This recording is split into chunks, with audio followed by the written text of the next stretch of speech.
je suis Telito Tengue Didier, je suis né à 9 mai 1970. J'ai commencé mes études, j'étais au collège Boboto. Et je suis licencié au niveau de l'ULK, l'Université libre de Kinshasa ici.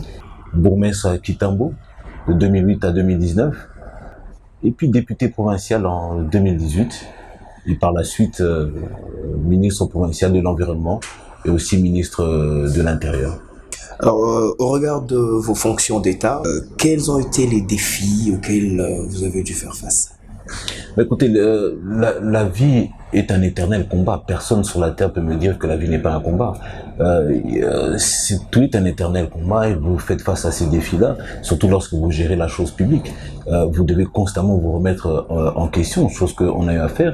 Je cite un exemple, la commune de Kintambo lorsqu'on est arrivé. C'était une commune qui était considérée comme une commune abandonnée. Mais on a fini par voir ces résultats. Mais les plus grands défis, c'était surtout bien montrer à la population que nous étions là.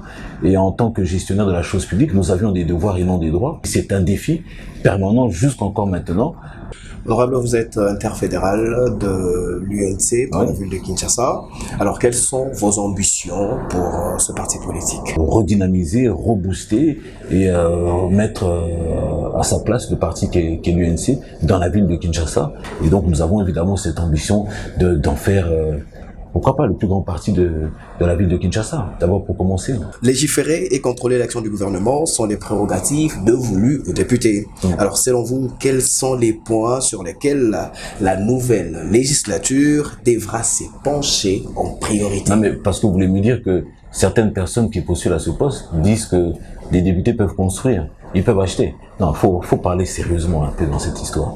On a ce problème communément appelé Kuluna. Bon, c'est un banditisme urbain. On a eu affaire, nous faisons face à ce qu'on appelle la violence juvénile. Vous avez le banditisme urbain et puis il y a la criminalité. Ensuite, c'est l'environnement dans lequel on vit. Est-ce qu'il respecte les normes? Est-ce que tout est construit selon les normes? Et demain, il faut pouvoir mettre des limites. Il faut interdire aux gens de commencer à morceler des 3 sur 15, 3 sur 7, des 2 sur 8. Dans quel environnement vous voulez vivre? Notre environnement doit être sain et ça veut dire qu'il faut reboiser. Honorable, vous êtes homme de terrain. Vos nombreuses actions en faveur de la commune de Kitambo parlent d'elles-mêmes. Alors, quels sont les secteurs que vous considérez prioritaires?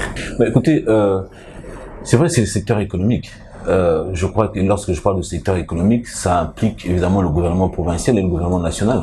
Vous savez que ici en RDC, on a quand même plus de 117 taxes qui sont quand même prélevées. Comment voulez-vous qu'une personne puisse notamment bénéficier et faire développer son entreprise? Et lorsqu'on gère la chose publique, nous avons des devoirs et non des droits. Mais l'aspect que je considère le plus important, qui doit vraiment vivre, c'est la décentralisation. Parce que la décentralisation, pas seulement administrative, mais aussi elle doit être financière. Mais encore faudrait-il que l'autorité qui gère cet espace ou cette entité puisse comprendre exactement quel est son pouvoir et quels sont les atouts qu'elle a entre les mains. Honorable, vous citiez tantôt les problèmes notamment de Kuluna dans la ville de Kinshasa qui bat son plein.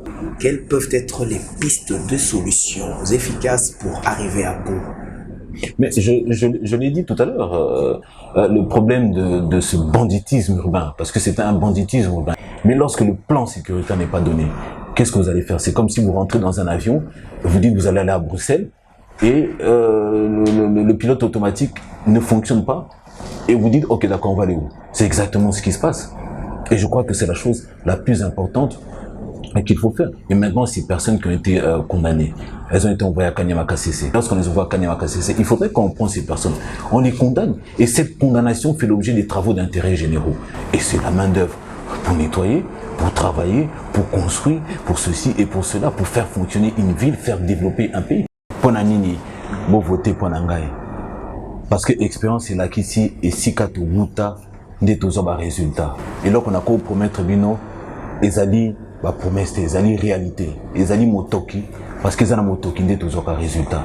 Ce qui ba résultat, le 20 décembre 2023, Bobo Sanate, Telito Tengue, députation provinciale à Kitambo numéro 4, députation Lukunga numéro 56. Ce qui ba résultat.